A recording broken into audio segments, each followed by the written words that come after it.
तो आज तीसरा दिन है, मैं निकल चुकी हूँ रामकथा के लिए। इधर है शिवानी, हम लोग जा रहे हैं।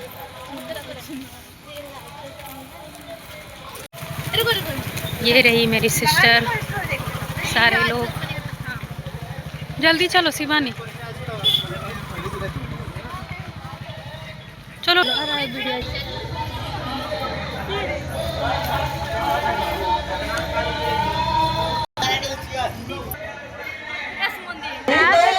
इन्होंने 3 पैर का जो मार गए चक्कर जब तक हृदय में मले हूँ तब तक मले हूँ।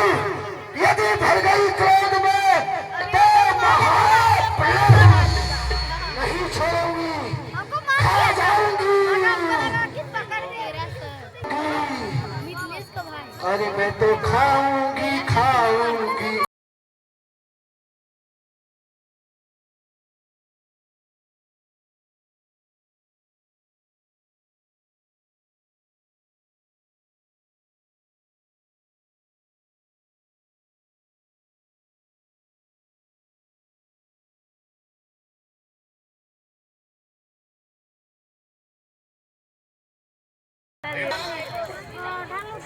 तुमने इस ताड़का को मर करके है। आओ मैं आप दोनों भाइयों को वो विद्या प्रदान करता हूँ। मेरी समझ में तो विद्या युद्ध हट नहीं होती है, किसी भी प्रकार से भूख प्यास नहीं। क्या जात में मारीश मेरा नाम है, यज्ञ में का मेरा ये काम है। प्रताप मेरे बल का कहाँ पर न छाया, लड़ने को कोई वीर मेरे सामने न आया। रावण के दरबार का मैं रद्र हूँ अनुमान, मुझ क्या मिली है राक्षसों की भारी गोल। इंतजाम हाथ में शाही की।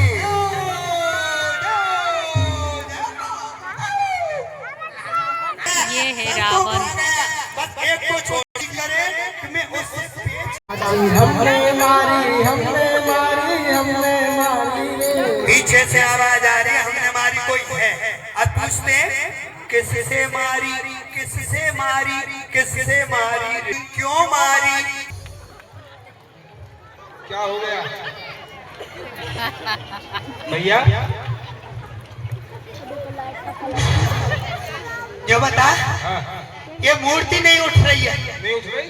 विश्वामित्र बाबा ने मूर्ति में अंदर वेल्डिंग करा दी है। वेल्डिंग कुछ नहीं हो रही।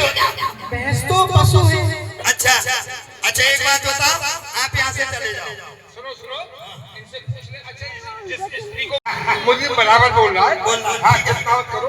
चलो चलो, एक काम करो, हम लाएंगे, आप मारते जाना। लगा लिया। बाबा है ना, बाबा भैंसा मटन 2 लाल लेकर के आया है। लाल? अरे लाल नहीं, वह बाबा जी अपने खाल लेकर के आया है। मायावान जी जी जी मेहरबान। जिसने हमारी चाची को समाप्त किया है, कौन है वो? ये अच्छा मनुख था। क्या नाम है इसका? इसका नाम है वो राम राम राम राम राम। एक नारी को मारकर उछल रहा रणवीर, देख तेरे सामने आ पहुंचा मारीच, आ पहुंचा मारीच। सोचकर कदम बढ़ाना मुश्किल है तेरा, अब यहाँ से जिंदा जाना। अगर रणवीर कहता है और जो ज्यादा बातें करता है वो जल्दी मारा जाता है। अरे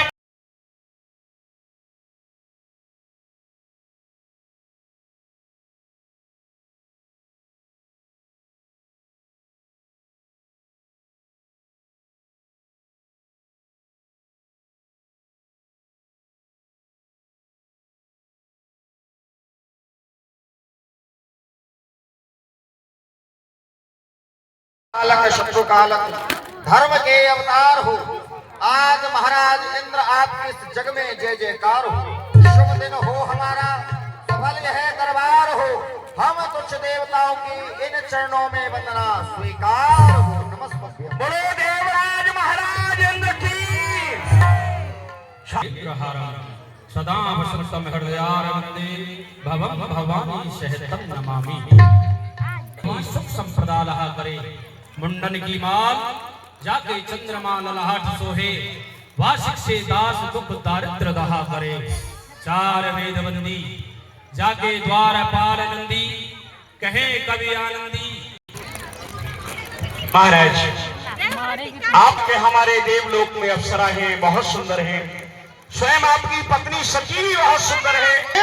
गौतम की पत्नी अहिल्या। क्या कहा? हाँ, त्रिलोकी में उसके समान कोई नर स्त्री हो रहा है, अभी प्रातः काल नहीं हुआ है और मुझे तो अर्धरात्रि का समय दिखाई दे रहा है। अहिल्या, प्रमाद के कारण तुम्हें ऐसा प्रतीत होता है। अरुणसखा ये घोषणा कर चुके हैं कि ब्रह्म मुहूर्त हो गया है। हमारा कमंडल और अमृतसर मिलाओ। ठीक, जरा दरवाजा खोलो। आओ अहिल्या। हमें यथार्थ में कुछ भ्रम हुआ था। ये प्रातः काल का समय नहीं, ये तो अर्धरात्रि का समय है। आओ विश्राम करते। आई पद्मश्य विष्णोर मदन मथन मौले माल्यकी पुष्पमाला जय जय पताका कापकशी लोक लक्ष्मणा खटकन कलिंगी भात अरुण सखा की आवाज सुनकर के आपके दर्शन के लिए आता हूँ और आप कह रही हैं कि ये अर्धरात्रि का समय है। अरे पुत्र गौतम, तुम तो ब्रह्म मुहूर्त में आते थे, अर्धरात्रि के समय कैसे आए हो? क्या कारण है? ये अर्धरात्रि है, ब्रह्म मुहूर्त नहीं है। में जाकर देखो, तुम्हारे साथ कुछ छल हो रहा है। साथ छल? लेकिन मेरे साथ छल करने वाला वो छलिया है कौन? अभी देखता हूँ। अवस्था और यह अवस्था, यह व्यवहार तो याद रख, आज त्रिलोकी में तुझे बचाने वाला कोई पैदा नहीं होगा। संभाल अपने आप को, मैं आ रहा। सुन रहे हो? तेरा बदन इतना उज्जवल, हमारे भारत की नारियां 16 श्रृंगार करके तुझे अर्घ देती है। बदन इतना उज्जवल और तेरा चरित्र इतना कालवा लिए। तू वक्त तो है ही, टेढ़ा तो है ही, लेकिन आज से मैं तुझे कलंकी भी बना दूंगा। याद रख, मैं तेरे उज्जवल बदन पर एक वह काला धब्बा दूंगा जो सृष्टि के पर्यंत तक मिट नहीं पाएगा। संभाल। जाता कहाँ है? वासना के भेड़िया, इतने सुखों को भोगते हुए अभी तेरी वासनाओं की तृप्ति नहीं हुई। संत की वस्तु पर, संत की पत्नी पर तेरी यह दृष्टि, तो आज मैं तुझे साथ देता हूं कि तेरे शरीर में 1000 छिद्र हो जाए। अहिल्या, अहिल्या, तुम तो पतिव्रता हो ना? क्या आज तुम्हें भी अपने पति का कोई भान नहीं रहा? अपने पति पर कौन खड़ी हो? तो ठीक है, मैं आज तुझे साथ देता हूँ कि तू पाषाण हो, पत्थर हो जा। साथ देता हूँ कि तुझे पानी को ही पुत्र होगा। समान है, आप जिसके ऊपर कृपा करते हैं उसका कल्याण हो जाता है। हे भगवान, मैं भी आपका अपराधी हूँ, पापी हूँ, मुझे क्षमा कर दीजिए। मैं आपके शरण में आ गया, मुझसे अन्याय हुआ है, अनर्थ हुआ है। ये तो तुम जान ही गए हो कि तुम्हारा अपराध क्षमा के योग्य नहीं। ये भी तुम कह चुके हो कि हम एक संत हैं, शरण में आए हुए को क्षमा न करें तो हम संत कहलाने के योग्य नहीं होते। हमारा साथ अमिट है, इसे कोई मिटा नहीं सकता। तुम्हारे शरीर में 1000 छिद्र होंगे, लेकिन इसके साथ हम तुम्हें आशीर्वाद भी देते हैं। त्रेता के चतुर्थ चरण में वो आदि पुरुष नारायण मानव शरीर धारण करके इस धराधाम पर अवतरित होंगे। मिथिला जाकर के भगवान शिव के अजगर का खंडन करेंगे। उस धनुष के टूटने की गर्जना के साथ ही तुम्हारे शरीर के 1000 छिद्र 1000 नेत्रों में परिणत होंगे। तुम 1000 नेत्रों से प्रभु के दूल्हे स्वरूप का दर्शन करोगे। ये तुम्हें हमारा आशीर्वाद है। हे देव, मेरा अपराध क्षमा करने योग्य नहीं है, परंतु मैं आपकी अर्धांगिनी हूँ, मैं क्षमा चाहती हूँ, मुझे क्षमा करो, क्षमा करो। क्यों नहीं? जब उसे क्षमा किया है तो तुम्हें भी क्षमा ही करना होगा। हमारा साफ सत्य है, तुम्हें पाषाण होना होगा। लेकिन इसी मध्य में जिस समय वो आज पुरुष नारायण नर शरीर धारण करके करेंगे, इसी मध्य में वो अपनी चरण धूल दे करके तुम्हारा भी उद्धार करेंगे। तुम पुनः अपने पति लोक को प्राप्त करोगी। ये तुम्हें हमारा आशीर्वाद है। अंजना, हे पिताजी, इसमें मेरा क्या दोष था? आपने मुझे श्राप क्यों दिया? जानता हूँ बेटी, यथार्थ में तुम निर्दोष हो, लेकिन आज क्रोधावेश में हमें कुछ ध्यान नहीं रहा, तुम्हें भी श्राप दे बैठा। बेटी, हमारा श्राप अमिट है, अकाट्य है, इसे कोई काट नहीं सकता। तुम्हें कुंवारी को ही पुत्र होगा, लेकिन आज ये पिता अपने हृदय के अंतस्थल से तुम्हें ये आशीर्वाद देता है, तुम्हारा पुत्र कोई साधारण सामान्य नहीं होगा, जो परम तेजस्वी, परम यशस्वी, जिसका कि ग्रंथों में उसके साथ तुम्हारा भी नाम स्वर्ण अक्षरों में परिणत होगा, जो महावीर राम भक्त वीर हनुमान होगा।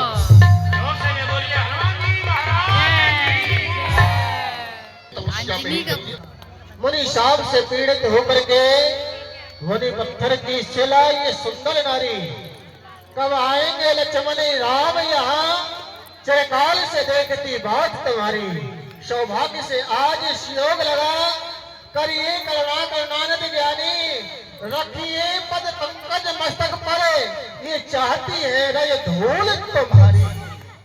इसके मस्तक पर अपने चरणों का स्पर्श करें, जिससे कि इसके शरीर से आपके चरणों की रय स्पर्श हो और इसका उद्धार हो जाए। ये आप कैसी आज्ञा दे रहे हैं? एक ब्राह्मण स्त्री है और हम क्षत्रिय हैं, हमारे लिए तो ब्राह्मण पूजनीय है। मुनि गौतम ने जो इनको शाप दिया था, शाप के उपरांत आशीर्वाद दिया था कि श्री राम के चरणों का स्पर्श होते ही तुम्हारा उद्धार हो जाए। स्पर्श किया। अरे जोर से जो बोलो, बोले भक्तवत्सल भगवान की।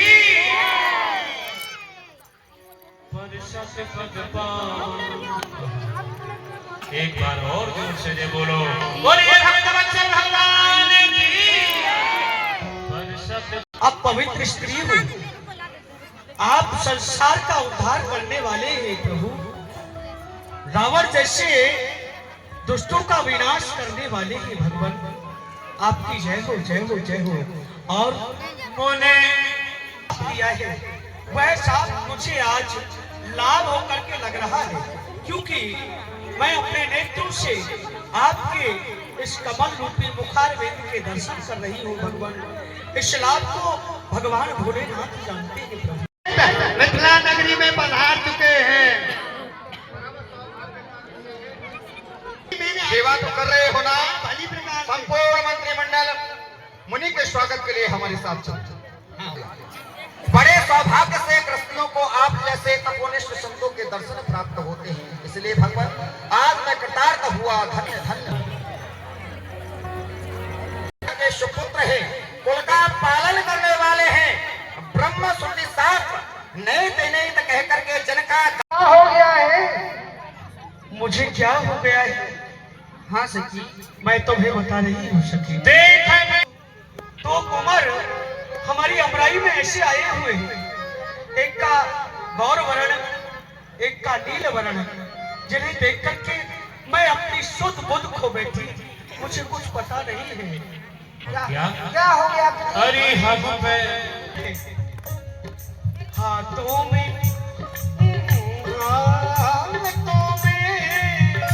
सखियों के सहित यहाँ गौरी जी का पूजन करने के लिए आए और अपने अलौकिक प्रकाश से इस सारी फुलवारी को प्रकाशमान कर रही है। अपने भाई को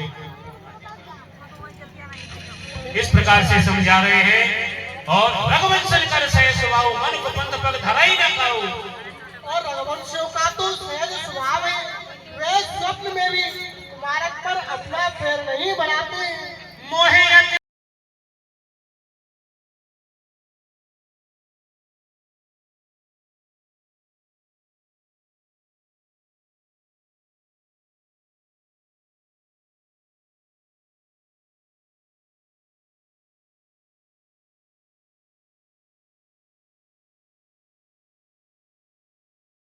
तो फाइनली देख चुके हैं, अब हम लोग जा रहे हैं घर।